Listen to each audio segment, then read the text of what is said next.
Let's turn to county cricket. In Division 1, Durham have extended their lead at the top of the table with another victory, this one coming at the expense of Surrey. Durham's champion in the second innings was Scott Borthwick, who's making a habit of taking some second innings wickets for the county. And Nash, it was interesting. I mean, when we spoke about him last week on the show, we sort of mentioned, did we think that there would be any potential of him shoehorning his way into the England setup? And I was laughed off the screen, I think, on that occasion. Well, I would still say let's not hype the guy up too much. He's a young leg spinner who's taken 6 for an innings. Let's just let him repeat it for the next 3 or 4 years. There is this. It's a very 1990s syndrome that quicker. A young, exciting bowler's taken a haul. He's got to be in the England setup. He can be around the development squad. He can be around the Lions. But he's young. He's developing. They're developing into a bit of a batsman as well. So quite where his game's going to go in the future, we don't quite know. I think it would be more detrimental to him to even be talked of as a potential England Test match or international bowler at the moment. Just let the guy develop in county cricket. He's having some success. Let him build on that and see where he's going in a couple of years' time. I think this idea that we need to rush cricketers into the top level, especially when you're a leg spinner, a very hard art, as I'm sure Jarrod will be able to attest to, it's not something you want to rush. I was actually at the Oval, weirdly enough, and I actually saw him bowl. It was my first county cricket for the year. You said he's taken a lot of second innings wickets. I think it was Vish who told me that he's basically not really bowled in the first innings that much. So there's a reason why he's done quite well in the second innings. He has a couple of technical flaws that, I could spend, 45 minutes to 4 hours discussing with you. But essentially, he's got a bit of a limp front arm, which means that he doesn't always get the bite off a pitch that an international leg spinner has to get. When he gets everything right, though, he bowls some very good deliveries. I did see him bowl a beautiful full toss that Steve Davies missed, which maybe wasn't the best one he's bowled. But I think he's a good quality cricketer. I didn't look at him, though, and think he's got to play international cricket. I mean, having seen Imran Tahir struggle a little bit at times, Fawad Ahmed playing for Victoria, they look like they're a step above where Borthwick is. But the truth is that leg spinners don't usually get any good until they're at least into their late 20s. There's been a few freaks of recent times which have ruined the curve for every other leg spinner out there. But essentially, if he spends 5 years just perfecting his game, being involved with the Lions and getting better and better, there's no reason why he can't be a quality leg spinner for the next 5 or 10 years after that. But I don't think he's international standard, but he's exciting and he does give the ball a good rep. Do you think he was assisted here by the stud marks left from the Aussie Rules football match that had taken place in November that Paul Collingwood was talking about? Do you know about that I'm already angry at this, or did you just assume I'd already be angry? Let me tell you, Paul Collingwood, a little bit about how cricket and football go together. Aussie Rules football was essentially it was designed to be played on the same ground as a training thing for cricket. The Gabba, every ground that Paul Collingwood made club runs in Melbourne has Aussie Rules played. They probably have about 50 games a year. The Gabba has about 15 to 20 games played on the same surface. Have you ever heard anyone go, "Oh, that jumped off a leg. Must have hit a stud mark on the pitch"? No, you're being a moron. Or I would say Paul Collingwood's 100% right, and there's something wrong with the groundsman at Surrey. But it's more likely that a game that was played in November, that I was there, and no one even ran that fast in that game. I'm not sure even anyone had studs on. Most of them were playing with sunglasses on. They were so bored in that game. So no. What are we talking about? No. Paul Collingwood's wrong. The pitch was fine. Come on. What are we talking about here? I am so delighted that got that response. I didn't feel I was pouring gunpowder into a keg at all and just dropping a match on it. I thought that you would be very measured in your response. I await the response from Paul Collingwood's lawyer later in the week. Paul Collingwood's lawyer can get in touch with me. If they've got photo evidence, I'll have a look at it. But I honestly, in my entire life, you can actually have a pitch ready within about 3 to 4 weeks of playing a football game on it. I've even seen shorter than that. I've played on grounds that have them, that play multiple games, and I've never seen a problem with a pitch. I mean, with a heavy roller, you should never have that problem. Around the surface, it can actually, chop up some grass, but I mean, they play international cricket. Where they play multiple games, not one game. One game, come on! No, I'm sorry. That's the end of the show. It's been a good episode. I'll talk to you next week.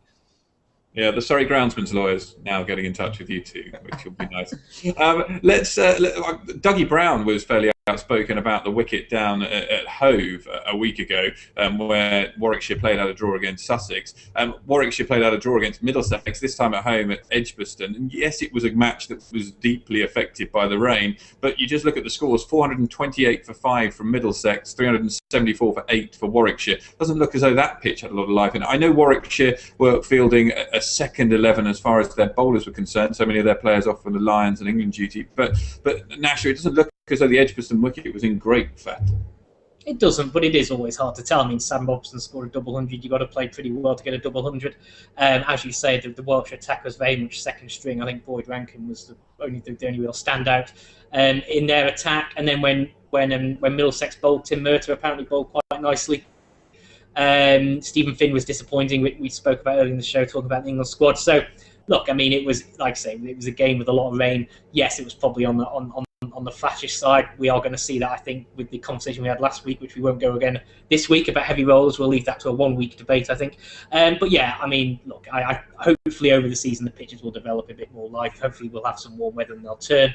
Yeah, Dougie Brown may come back to regret the comments he made about the Hove pitch, but I think people just need to move on. Well, Warwickshire certainly need to move on. They're currently languishing somewhat, I think, in fourth place in the table at the moment. Yorkshire up into third after they scored 505 for 9 declared against Somerset. Somerset 252 all out, 61 for 6 in the follow-on. An injury to Jack Brooks after 5.3 overs, proving incredibly costly actually in that one for Yorkshire, who possibly would have been able to push on to victory. They managed those scores, about 180 from Adil Rashid, and Gary Ballance got 107. But they're scoring runs even when Joe Root and Johnny Bairstow aren't there, Alex, which is hugely encouraging.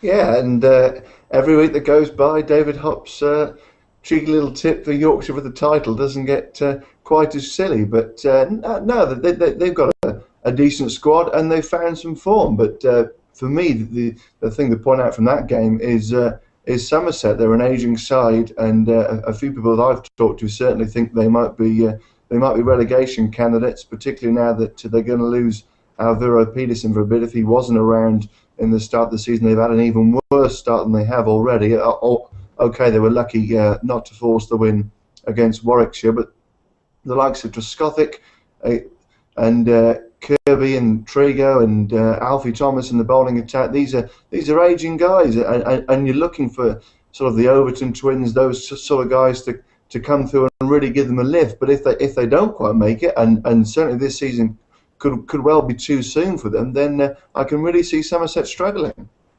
Well, Somerset do appear to be in some trouble at the moment. They are languishing down at the foot of the table. But you talk about ageing players, and Nasher and I have had this conversation about Glenn Chappell probably for 3 seasons now, but still Lancashire turned to him, still he comes up with the goods, and they came out with an extraordinary victory against Essex in what was an encouraging match really for the county championship because of the positive declarations. Yeah, it was very positive from Essex's point of view. They threw the game open on the final day after the rain, set Lancashire 350 odd in 50 overs, which was very much a 1990 sort of target really. And it came to a dramatic finish. Poor Saj Mahmood on his return to Old Trafford didn't have a day he'll remember fondly. Went for 16 in the crucial over that swung the chase back Lancashire's way, and then with one needed from 2 balls, dropped a catch at long leg, which gave Lancashire the victory. And even some of the Lancashire players afterwards spoke about how it was actually quite difficult at the end of that game because Saj Mahmood's only been gone a few months from their squad. A lot of them are close friends with him, and they felt for the guy. There was a sort of human nature about that. And Lancashire stole that game. There was no way they should have won that game. They were well behind on first innings. Their batting failed again in the first innings, which will be a concern. They let Essex get to 220 in the first innings. Napier got a fantastic 100. So concerns there for Lancashire, but they've come out with their second win on the trot after their again stealing the result at Colwyn Bay really. So they're building some momentum, but they will need the top order to score the runs that they scored in the first couple of weeks, albeit I think they scored them a bit slowly. They've sort of lurched the other way now. They're not scoring enough runs, so they need to find the happy medium there. They can't expect to be bailed out every week by slightly generous declarations or the never-ending match-winning abilities of Glenn Chappell. Well, they're into second in the table after that victory. Northamptonshire, of course, still top with their 100% record. Gloucestershire into third, Hampshire fourth. Gloucestershire taking on Hampshire, Alex, in that latest round. A championship action. And Gloucestershire, I think, surprising quite a lot of people with their performance in that game. Yeah, considering the injuries they've got to their bowling attack, they performed really, really well. I was so disappointed with Hampshire. I really like their batting lineup. They've got quality in that top six. You could make a case for that lineup, certainly on paper, being better than a few lineups in Division One. But they played so poorly in that first innings. It swung around a little bit, but they put themselves in a right old hole. And were it not for the weather, they'd have been really struggling to try and get something out of that game. As I say, the weather did save them. Didn't quite manage to save them at Chelmsford, and having played well and scored big runs against Worcester and Leicester in the first couple of games, they've suddenly come out and failed three, if you include the fourth innings at Bristol, 4 times in a row. So they might have a few things to think about there.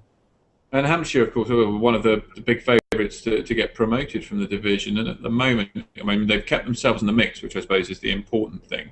But they've been reliant, quite interestingly, on Jimmy Adams, who I think I'm right in saying was the first person out this county season for a duck, and then has gone on to score quite a few runs. But they're hugely dependent on him scoring runs at the moment. Yeah, they certainly are. He made a double century down at the Rose Bowl in the second game of the season, and he's in some pretty good nick. And Giles White said after the game that they've become a little bit reliant upon their captain, who has dug them out of some pretty deep holes so far this year. But in a similar way to last year, Hampshire sort of took their time to get going, but then come the end of the season, they were still up there, still in the mix. And this Division 2 table is really just about sort of sticking in there and making sure you're in the mix with the last few games to go. We saw. We could be waiting quite a long time if we had to wait till the end of the season for that, Alex. Just Am I still here? Sorry. You are. I was going to mention Surrey a few years ago. They kept themselves in the hunt for a long while this season, with not playing particularly good cricket, and then really kicked on in August and had that fantastic run and eventually pipped promotion on the last day of the year. Well, I have to wait and see if that's what is the eventuality for Hampshire.